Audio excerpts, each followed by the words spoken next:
Welcome back to our channel SSC study one में, जिसमें आज हम ज्योग्राफी की 18वीं क्लास को कवर करने वाले हैं। इसमें हम पढ़ेंगे पूर्वी और पश्चिमी तटीय मैदान। तो हमारे तटीय मैदान है उनको 3 भागों में डिवाइड किया है। ये जो हमारा भाग है ये पश्चिमी तटीय मैदान है, यानी पश्चिमी तटीय मैदान हम पहले पढ़ेंगे, फिर हम पूर्वी पढ़ेंगे। यहाँ पर चित्र अकॉर्डिंग आप देख सकते हैं, जिसमें हमारा कोंकण तट, कन्नड़ तट और मालाबार तट होगा। यहाँ पर देखिए, जो हमारा कोंकण तट है ये गुजरात से गोवा तक रहेगा, फिर गोवा से मंगलोर तक कन्नड़ तट रहेगा, और ये फिर केरल में जो केरल का तट होगा उसको हमारा क्या कहा जाएगा, वो मालाबार तट कहा जाएगा। और पूर्वी जो हमारा तट है, तो जो ये पूर्वी तट है ये कृष्ण गोदावरी डेल्टा से लेकर कन्याकुमारी तक रहता है, यानी यहाँ से लेकर यहाँ तक रहेगा। अब यहाँ पर चित्र देख लीजिए आप, ये कौन सा रहेगा, कोंकण तट, कन्नड़ तट और मालाबार तट।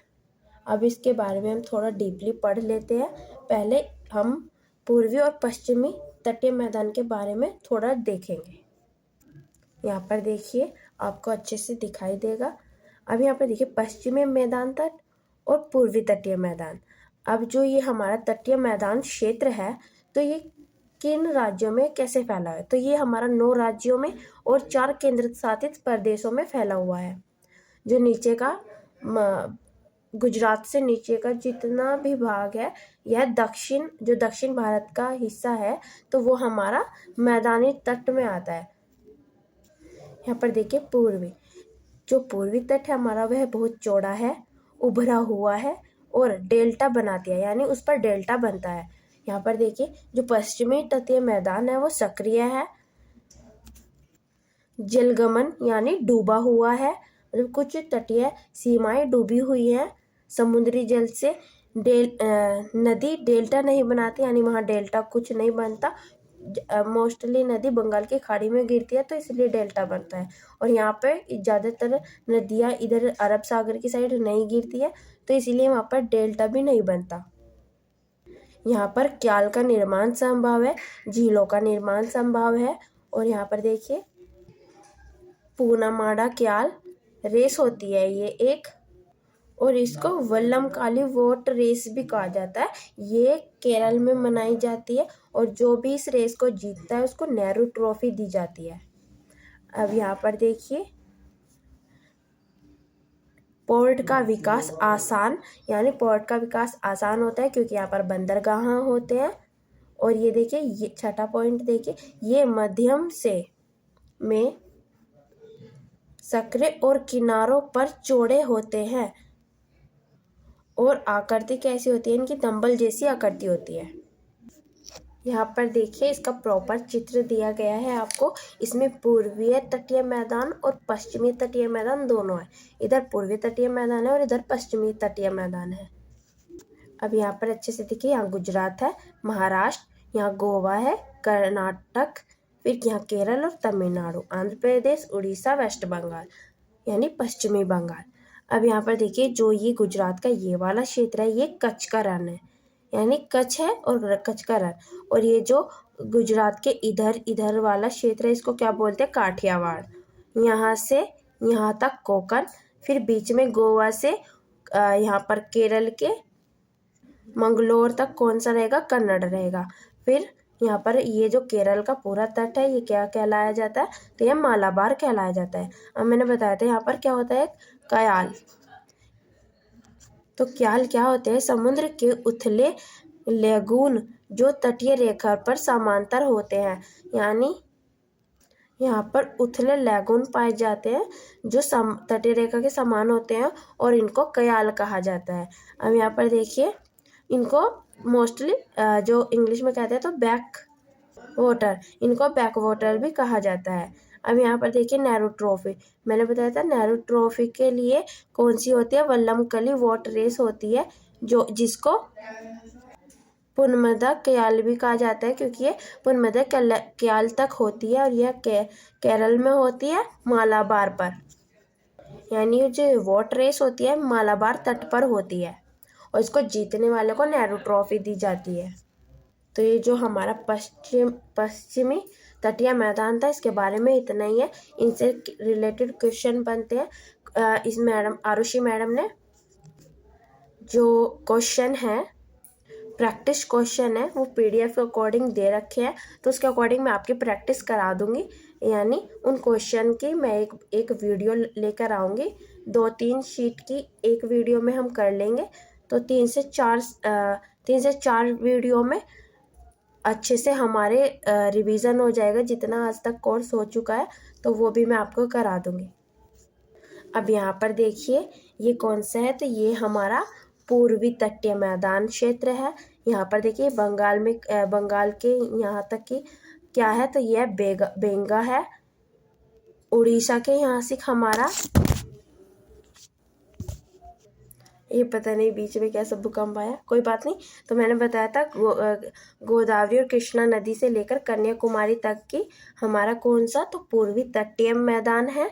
और यहाँ पर उड़ीसा के जो हम यहाँ पर तटीय रेखा है ये, तो यहाँ पर उत्कल गोदान मैदान है। यहाँ पर उत्तरी सरकार मैदान है। और जो आंध्र प्रदेश से लेकर कन्याकुमारी तक है, इसको कहा जाता है कोरोमंडल तट। अब इन दोनों के बीच में एक तो गोदावरी नदी आती है और एक कृष्णा नदी आती है। तो पूछा जाता है गोदावरी और कृष्णा नदी के बीच में कौन सा तटीय क्षेत्र पड़ता है, तो आपको बताना है उत्तरी सरकार तटीय क्षेत्र। तो हमारा पूर्वी और पश्चिमी तटीय मैदान का टॉपिक बहुत अच्छे से कंप्लीट हो चुका है। इसका नेक्स्ट टॉपिक मैम ने पठार कराया है, जो कि हम इसी वीडियो में करते हैं। पर हम पठार को पढ़ने से पहले भारत का मरुस्थल देखेंगे। भारत में मुख्यतः एक ही मरुस्थल है, थार मरुस्थल, जो कि हमारा अरावली से ऊपर स्थित है। ये मैंने आपको बताया था। थार मरुस्थल को महान भारतीय मरुस्थल के नाम से भी जाना जाता है। यहाँ पर देखिए यह मरुस्थल अरावली के उत्तर पश्चिम में स्थित है। कम बर्फ वाला क्षेत्र है। यानी जहाँ पर मरुस्थल कब होता है, तो किसी क्षेत्र को मरुस्थल जब घोषित किया जाता है जब वह 150 mm वर्ष या 25 सेंटीमीटर या उससे कम वर्षा वाला क्षेत्र हो, तो उस क्षेत्र को मरुस्थल घोषित कर दिया जाता है। अब यहाँ पर देखिए यह सूक्ष्म व मरुस्थलीय क्षेत्र है। यहाँ गर्मी में गर्मी और सर्दी में ठंडी व शुष्क होती है। और यहाँ की जो अधिकांश नदियाँ हैं वे अल्पकालीन होती हैं। कभी कभी 2 बार पानी आता है, यानी मानसून के समय बहती है। जब मानसून होता है यानी वर्षा होती है, उस टाइम उन नदियों में पानी आता है, वरना वह कम हो जाता है या बंद भी हो सकता है। और इसकी विशेषताओं में बरखाना, सीफ, मरुस्थल चट्टान और मरुघान आता है। मरुघान क्या होता है, तो ये हरा क्षेत्र रेगिस्तान में होता है। यानी जहाँ कहीं भी हरा क्षेत्र दिखता है तो उसको मरुघान कहा जाता है। वास्तव में वह नहीं होता, एक कल्पना रूपी होता है। अब थार मरुस्थल के अंदर कौन कौन सा क्षेत्र आता है, तो उसमें पंजाब, राजस्थान और पाकिस्तान, इन तीनों का एरिया उसमें मर्ज होकर आता है। किसमें, थार मरुस्थल में। तो इसकी लोकेशन इन तीनों जगह तक फैला हुआ है। अब हम पढ़ेंगे पठार से पहले मरुस्थल की 2-3 लाइन रह गई है, इसको देखिए। कच्छ के रण को सफ़ेद मरुस्थल की संज्ञा दी जाती है, जो गुजरात में स्थित विशाल नमक दलदलीय भूमि है। यानी जो हमारे कच्छ के रण को सफ़ेद मरुस्थल कहा जाता है, क्योंकि वहाँ पर एक विशाल दलदलीय भूमि है, इस कारण उसको सफ़ेद मरुस्थल कहा जाता है। तो आपसे पूछा जाएगा कि इसको सफ़ेद मरुस्थल कहा जाता है, तो 4 ऑप्शन आएगा, जिसमें से एक ऑप्शन कच्छ के रण का मैदान रहेगा। तो आपको यही टिक करके आना है। यहाँ पर देखिए लद्दाख को शीत मरुस्थल कहते हैं, क्योंकि यहाँ एक ऊंचा, ठंडा और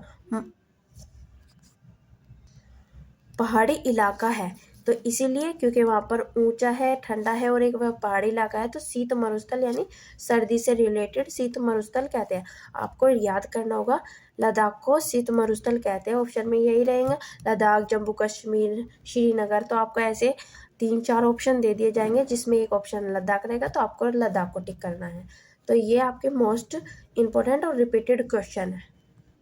तो पहले हम ये देखेंगे कौन कौन से पठार है और भारत में किस जगह है। चित्र के अकॉर्डिंग आप पठार को देखिए। यहाँ पर देखिए, यहाँ आपको प्रॉपर दिख रहे होंगे, तो सारे पठार यहीं पर है।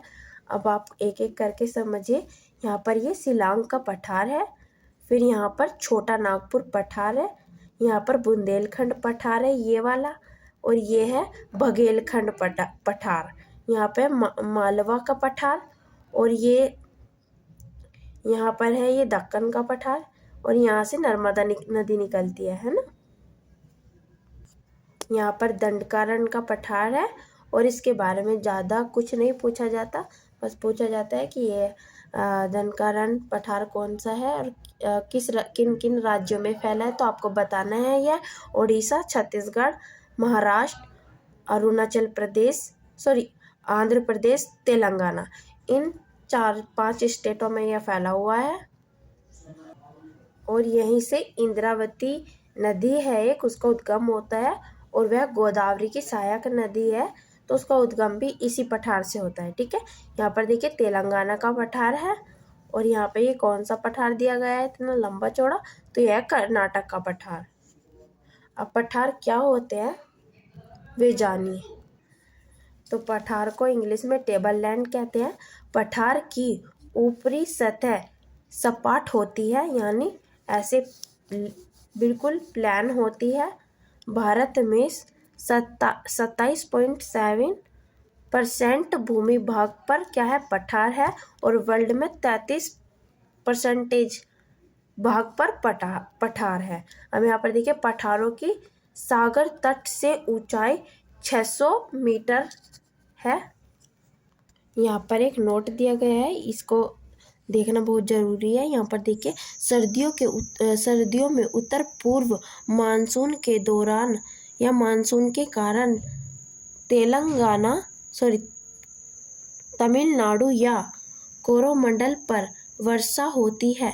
यानी जब भी मानसून होगा, तो यहाँ पर मैंने बताया था आपको कोरोमंडल है, उस पर हमेशा वर्षा होगी। ये पॉइंट आपको ध्यान रखना है।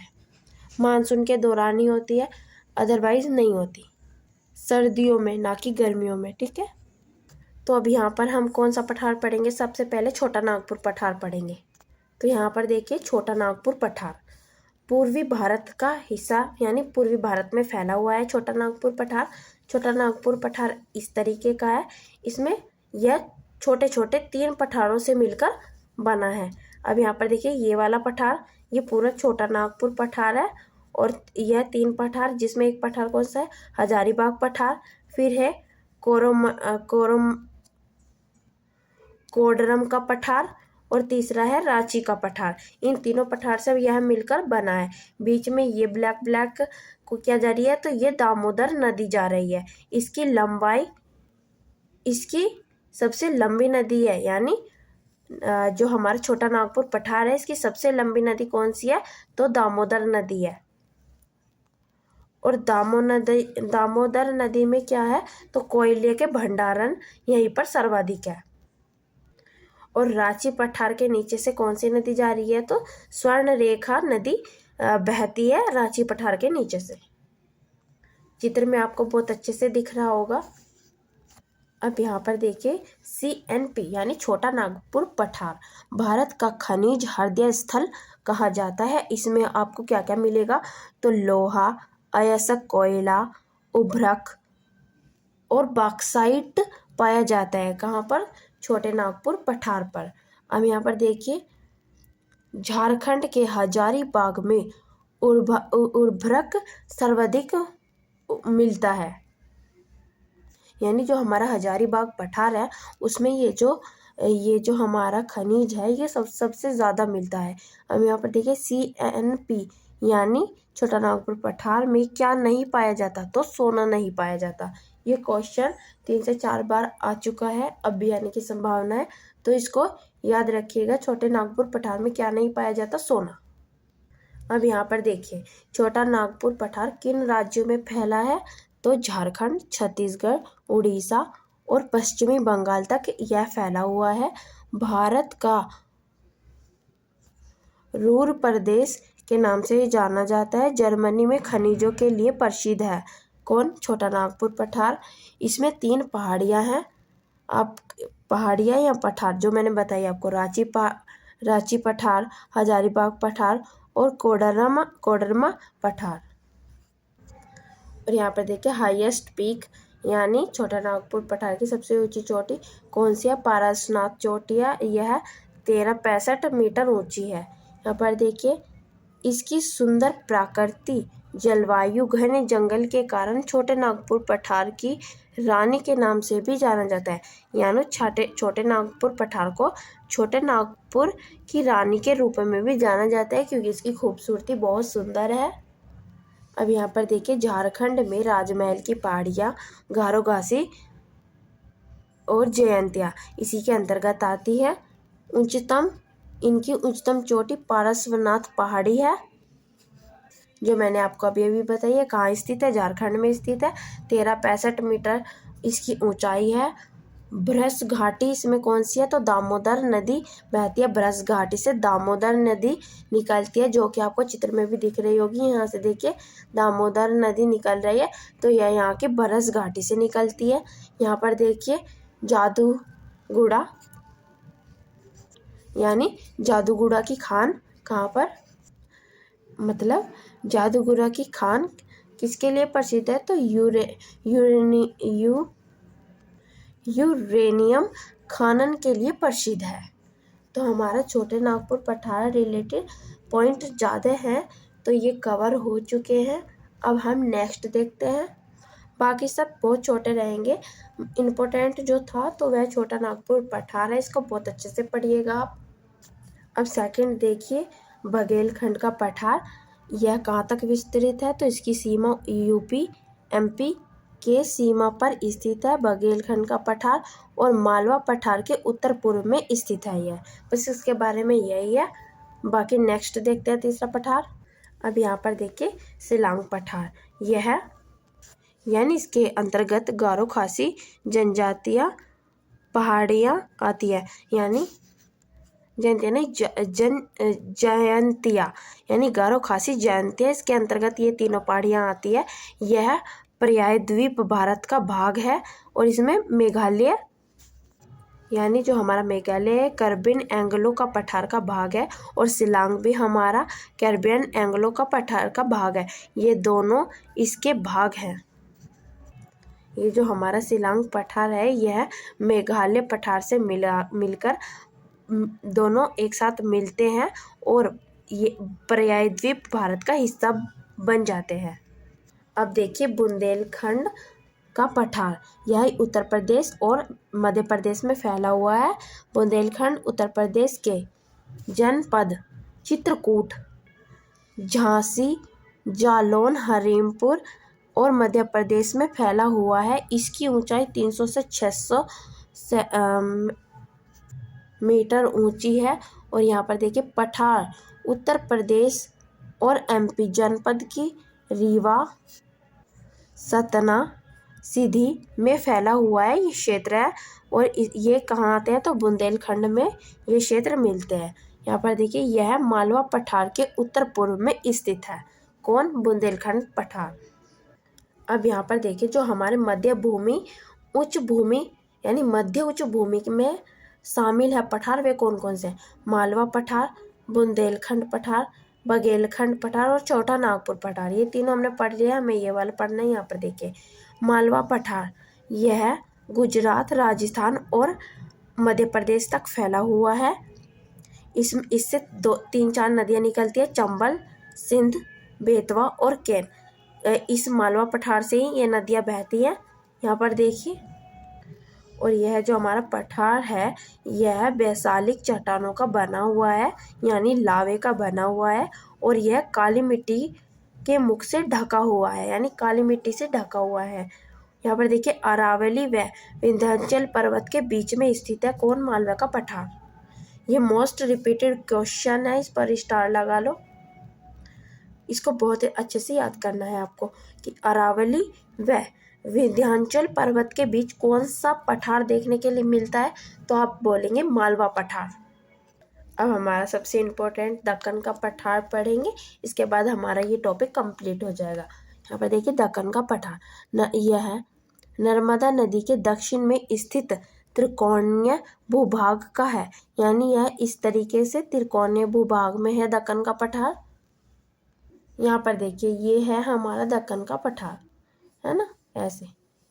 तो ये त्रिकोणीय आकृति का होता है और सतपुड़ा के उत्तरी सीमा में स्थित है दक्कन का पठार। पूर्वी सीमा में क्या कौन कौन स्थित है? महादेव पहाड़ियाँ, कैमूर पहाड़ियाँ और मेघालय पर्वतमाला स्थित है किसके? दक्कन के पठार के उत्तर में। पूर्व की ओर झुका हुआ, यह पूर्व की ओर झुका हुआ है। दक्कन पठार पश्चिम में ऊंचा है और धीरे धीरे पूर्व की ओर ढलान हुआ है। ये तो आपने चित्र के अकॉर्डिंग देख ही लिया है।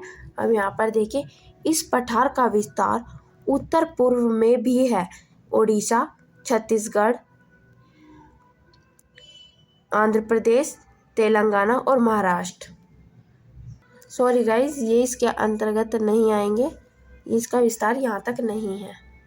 इसका विस्तार उत्तर पूर्व की ओर है, यानी ऊपर की ओर, जिसमें महाराष्ट्र, राजस्थान, उत्तर प्रदेश, मध्य प्रदेश ये आते हैं ना।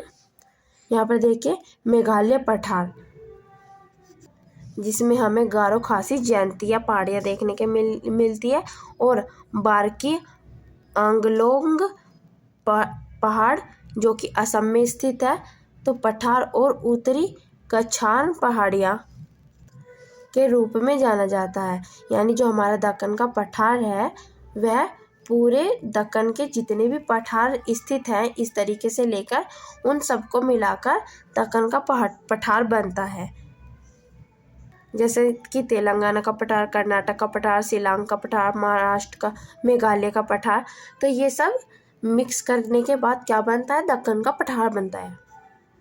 यानी अगर आपसे कोई पूछे दक्कन के पठार में कौन कौन से पठार शामिल है तो आप क्या बताएंगे? शिलांग पठार, मेघालय पठार, कार्बनी आंग्लो का पठार जो कि असम में स्थित है और उत्तर का कछार पहाड़ियाँ, इनसे के रूप में भी यह जाना जाता है। और जो ये हमारा दक्कन का पठार है इसमें पश्चिमी घाट और पूर्वी घाट भी शामिल है। पश्चिमी घाट को पश्चिमी किनारा और पूर्वी घाट को पूर्वी किनारा कहा जाता है। यहाँ पर यह भी बेसाल्ट चट्टानों से बना हुआ है, यानी लावे से, और काली मिट्टी सर्वाधिक पाई जाती है इसमें।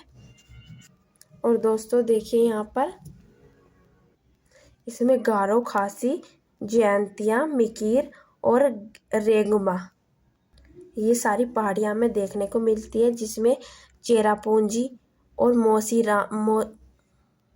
मोसीरमा पहाड़ियाँ शामिल है। बाकी आज की क्लास इतनी, बाकी हम क्लास कल करेंगे। लाइट जा चुकी है, आपको प्रॉपर दिखाई नहीं देगा वीडियो में। बाकी 18वीं क्लास हमारी पूरी कवर हो चुकी है। ये मैम ने बहुत लंबी क्लास ली थी क्योंकि पहली क्लासों में कंटेंट कम्प्लीटली नहीं करा पा रही हैं मैम, उनकी बच्ची बीमार है इस वजह से। तो ये हमारा 18वीं क्लास का पूरा सेशन कंप्लीट हो चुका है। अगर आपको वीडियो अच्छा लगता है तो like, comment, subscribe and thank you.